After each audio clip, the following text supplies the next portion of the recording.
And a very warm welcome, everyone. It is Writers' Corner Live, episode 6. Welcome, welcome, welcome. So first of all, a warm welcome, good evening to our friends in South Africa, to our friends in Namibia in particular. And we would like to say good morning to our friends in the US. And we would like to say good night to our friends down under. So those of you who are still up, please feel welcome to join us. And if you can't join us live, then please join us on the replay. We would love for you to tell us where you're watching us from in the comments. Please let us know. So the Writers' Corner live show is for authors from all around the world and also genres of all types. On this show, we get authors together, we get authors' audiences together, we introduce you to well-seasoned published authors, we introduce you to aspiring authors and readers, we let you know what's available, and we tell you the story behind the story. So we've published a bit of background to our guest today who's featured, Clarice Gille-Theys. She's from Namibia. She is a mom and a grandmother, and she is well published. I'm not going to waste any more time because I'm keen to hear her backstory. So without any further ado, I am going to welcome on screen. Hello, Clarice. Welcome. How are you today? Very well. How are you? I'm good. I'm good. Can't complain. And it's nice to have someone that's on the same time zone. I often have people and we're on different time zones. So it's lovely to know that we're on the same time zone. Yeah, we are back now at the same time as you guys in South Africa. Yeah. That's fabulous. I am dying to know more about your story. So your first book, apart from having written so many articles in newspapers for a good number of years, you launched your first book in 2015 called Rehoboth, Waar Hart Is. And to our English-speaking friends out there, I guess a direct translation would be Rehoboth, where my heart is. Is that correct? Yes, 100%. 100% correct. And for those of you that don't know out there, Afrikaans is a language that's local to Namibia and South Africa. Yeah. But Bridgetti, sometimes when I speak to people in English about the book, I also tend to call it Rehoboth, Where My Heart Is. Yeah. I think that's a very difficult switch to make when you're thinking in one language and speaking in another. It's very easy to kind of make that mistake. I want to just start off by saying a very warm welcome to Ray and Lindsay Vogt, who's watching us from Namibia, from Rehoboth, she says. Hello. Nice to see you. They can see us. Yes, they can see us. They can see us. Great. So tell us a bit about, first of all, where is Rehoboth, and what's the story behind writing the book Rehoboth? Yeah. Rehoboth is my birth town. It is just 90 kilometers south from our capital, Windhoek. Now, that's actually where I come from. Now, I'm living here in Swakopmund now for almost 19 years. And it's all about missing the warmth, the sun, because I'm a sun person. I love the sun, and most of the time here it's just mist and clouds and so on. So it was really kind of just longing to be there, back again in my hometown. But then the other thing was also to write about our stories. Our town has a lot of stories to tell. They are tellers. And but when that was the first intention. But when I got there in Rehoboth for a month, and wanted to talk to all the older generation about those stories. I found that they can tell the stories still, but they can't, you know, bring it over that well anymore. That's now our older generation. And that's why I decided, okay, let me just tell my own stories. And this is all just about my childhood. I love that. You know, I met up with a lady called Valerie Woodgager a couple of months ago, and I must connect the two of you because I think you'll get on like a house on fire. Okay. She's a wonderful English lady, and she started this group or organization called Learn with Grandma. Okay. And her passion was that the stories we grew up with, the stories we tell mustn't die. And so it's incumbent on the grandmothers to tell these stories, to tell it to their grandchildren, so that their stories can perpetuate throughout the generations. And that's where the Learn with Grandma came from. And so she's very passionate about getting people to tell their stories. And she'd love what you've done. Yes, you must hook us up. I will.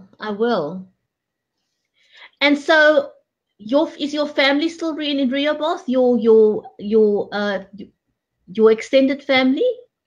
Yes, the bigger part of my family is still in Rehoboth. My parents are not anymore, but my brothers and sisters, some of them still live in Rehoboth. And yeah, some of the people also that I wrote about in the book are still in Rehoboth. So what I want to ask you is, prior to your getting published with Rehoboth, Waar, Hart Is, you were an avid columnist. Did that make it easier for you to write your first book? Would you say that made a difference?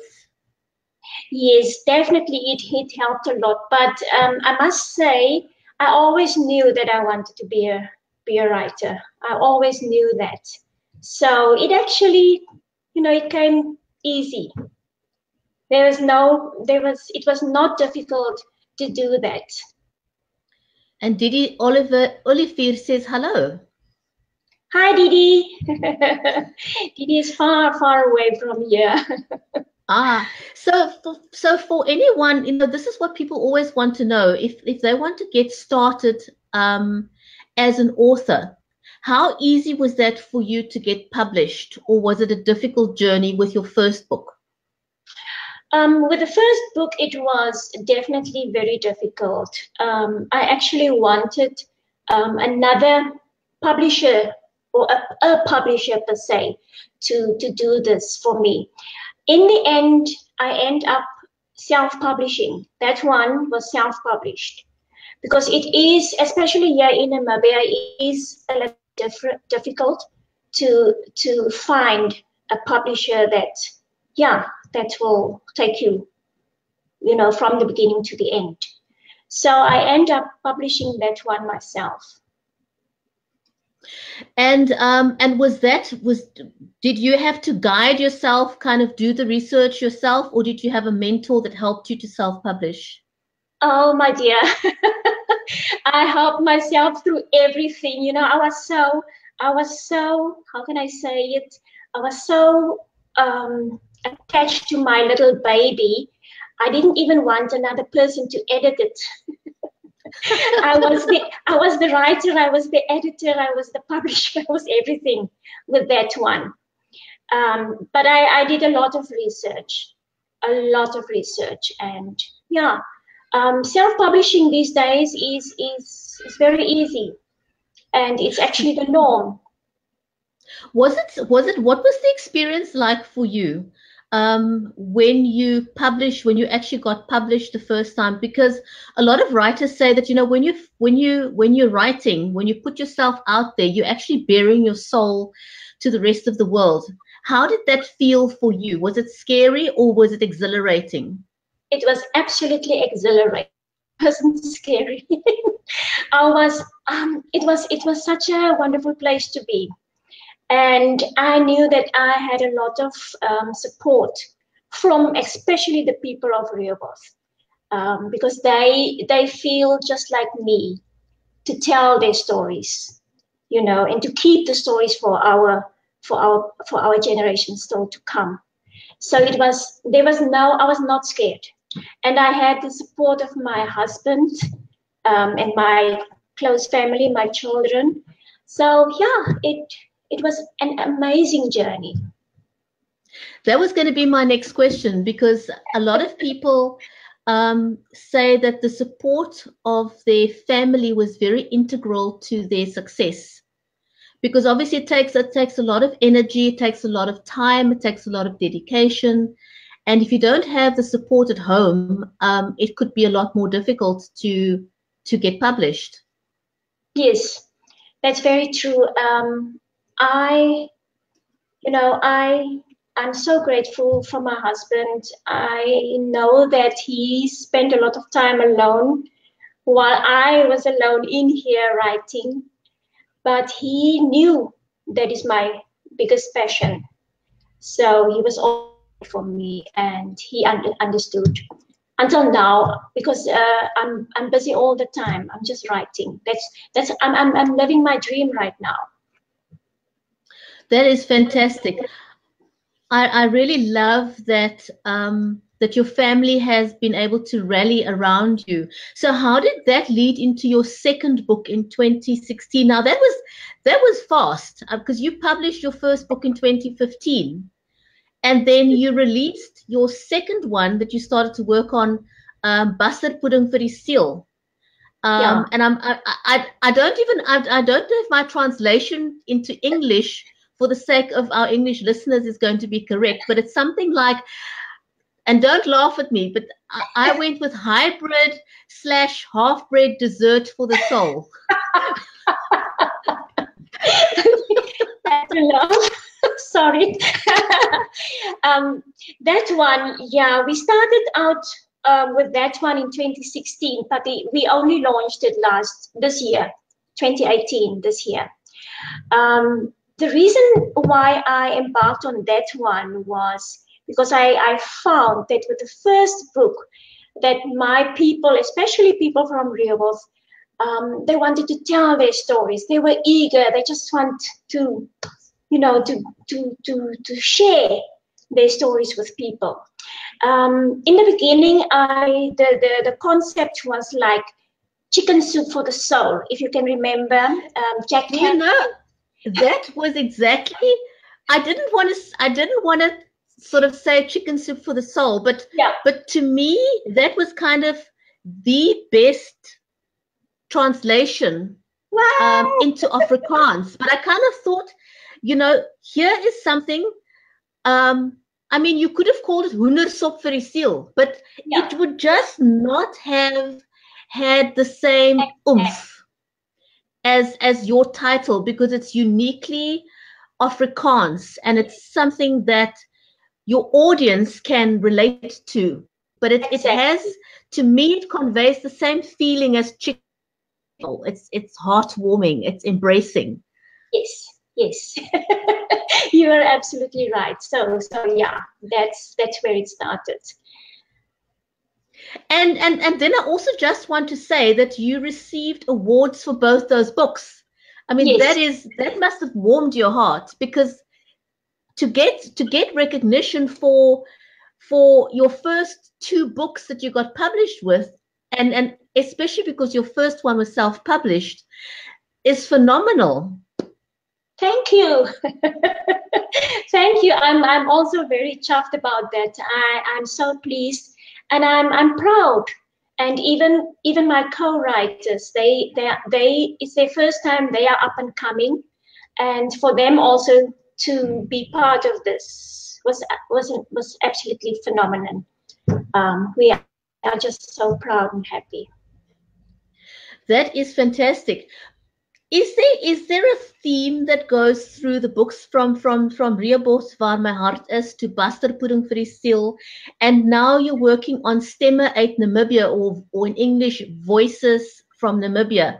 Is there kind of a central theme to them, or are they all unique stories? You know what happened with Stemme in Namibia? It was all the people that were nominated or that got rewards. Where I was also in Rehoboth, Waar my Hart Is. So they called upon all of us that got rewards that year, 2016.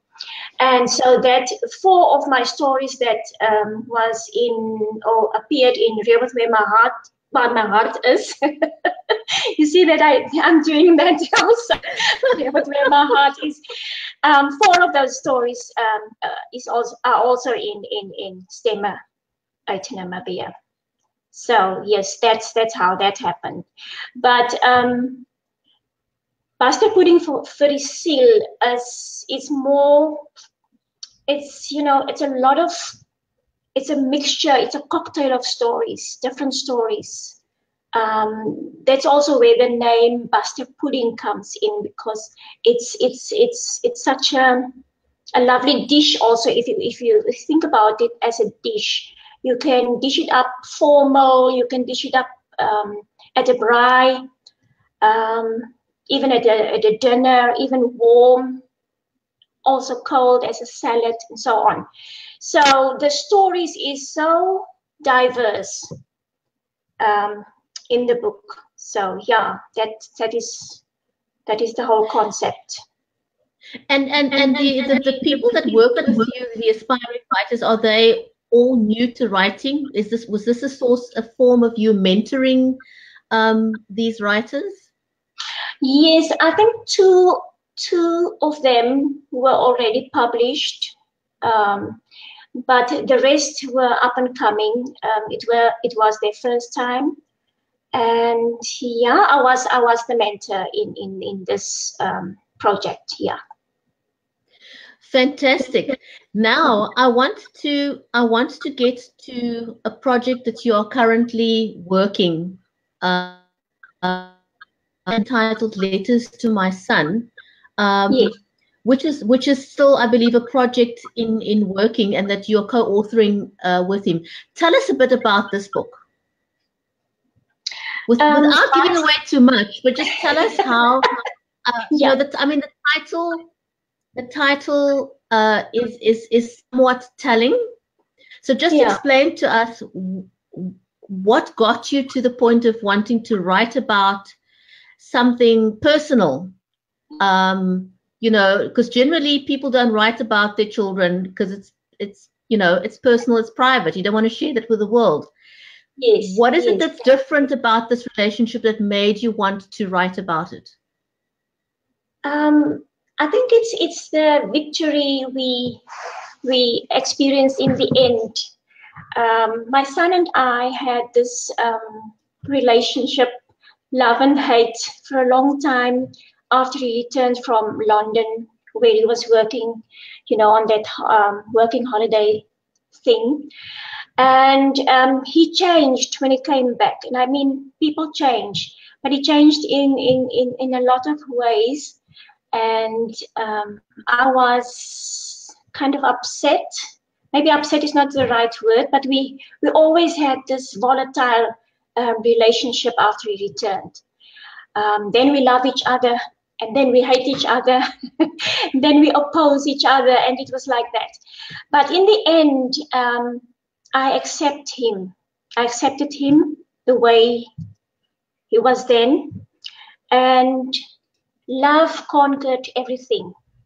So we had to forgive each other and accept each other, and there was reconciliation. So I thought, if we can write a book to help other people, other parents, for example, in their relationships with their children, because children change, we taught them the best we can, but then they go away, or they go somewhere. They come back, and those things that we've taught them is not important to them anymore, or they've got another view, a very different view from yours. So yeah, but the wonderful thing about this book is that both of us are writing together. I write, he writes, and we talk to each other, but the lessons in here is actually to help other people. Well, I absolutely love that because, you know, the relationship between a parent and child is very unique to start off with. Yes. And children have a unique ability to challenge you in ways that no one else can. Yes. They are our biggest teachers. They absolutely are. I always have this big laugh. I say, you know, when you're a new parent, you kind of have this notion in your head that my child is going to be a replica of my husband and myself, and you know, everything's just going to be so wonderful and dandy. And lo and behold, the minute that little bundle of joy is born, you realize got a personality, and you know, you can influence, but at the end of the day, they become their own beings. True. And they make up their own minds. They become adults, and things are from then onwards. It's completely out of your control, and sometimes it can be a huge shock to us as parents when our children choose to adopt something that's completely foreign to what we've been exposed to. Yes. Yes, and that's exactly what happened to us. So maybe I wasn't prepared for it. I don't know. But when he came back from overseas, it was you know, it was just war between the two of us, and we are actually such a close, we have such a close relationship. So yeah, it was very tough.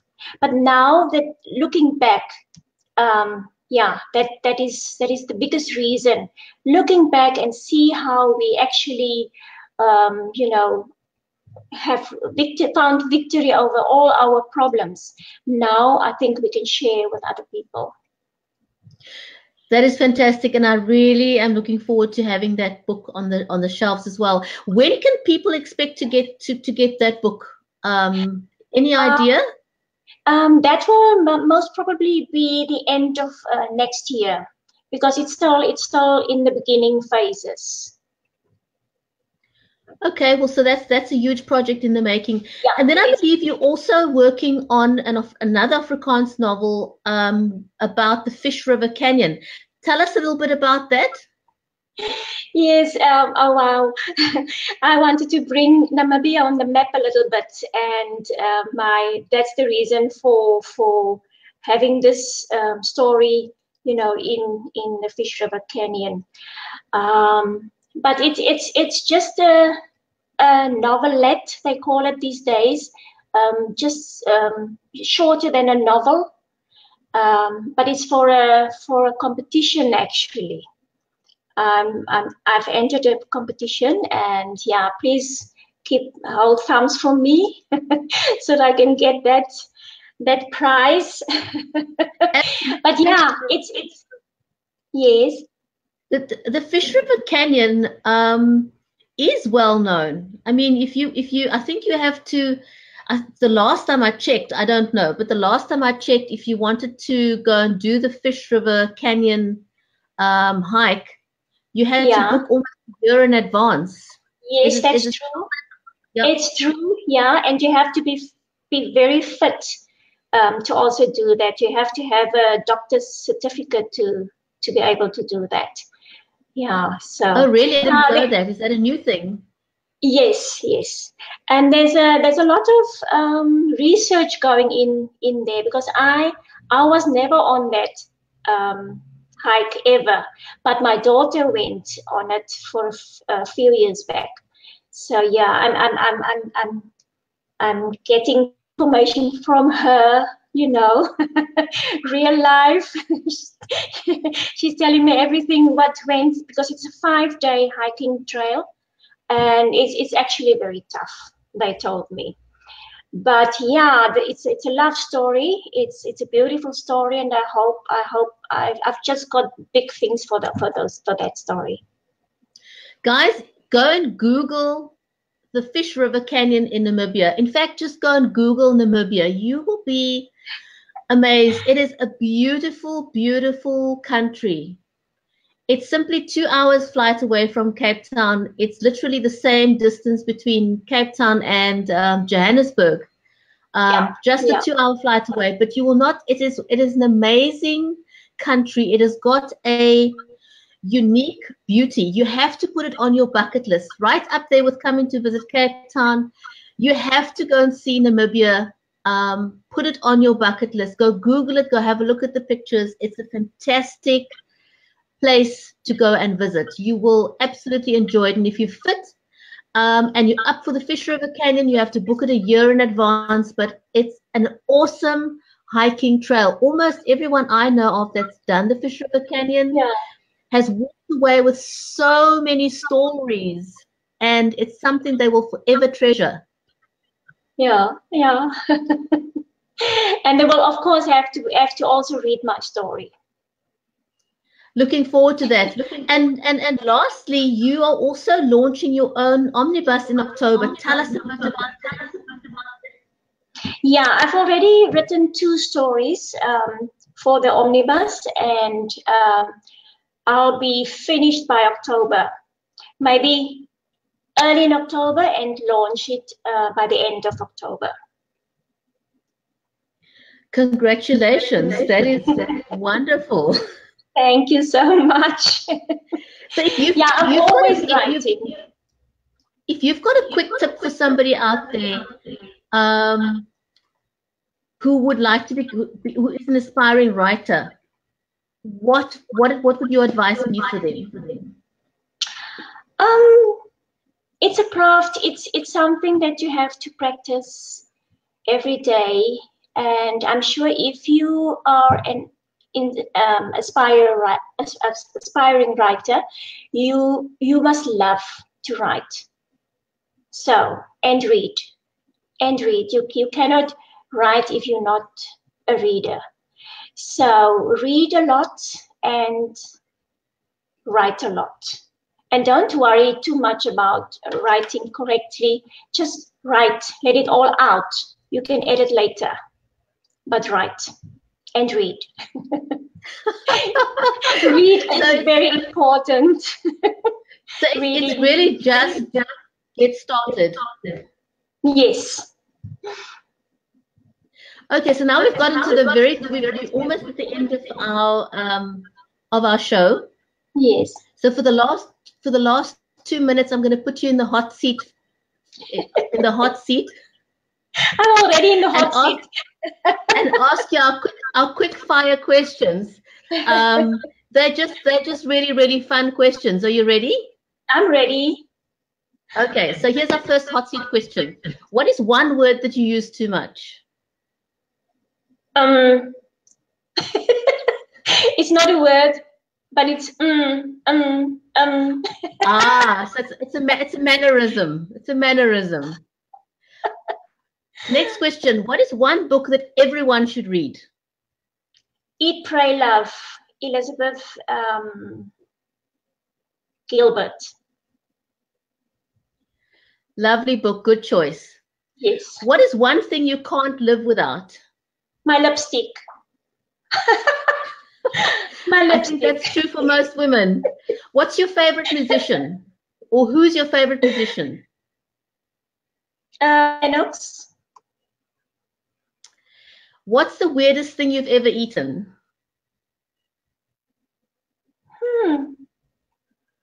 I actually eat everything, so what was ever weird?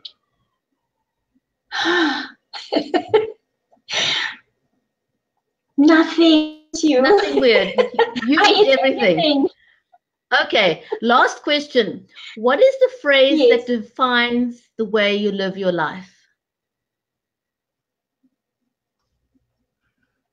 Happy. What defines you?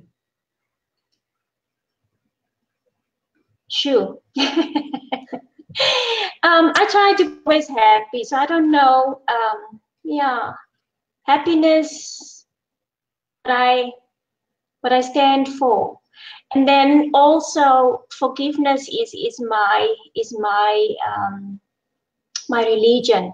So forgiveness is very, very important in my life, and if I can, live that on a daily basis, that will help to define me.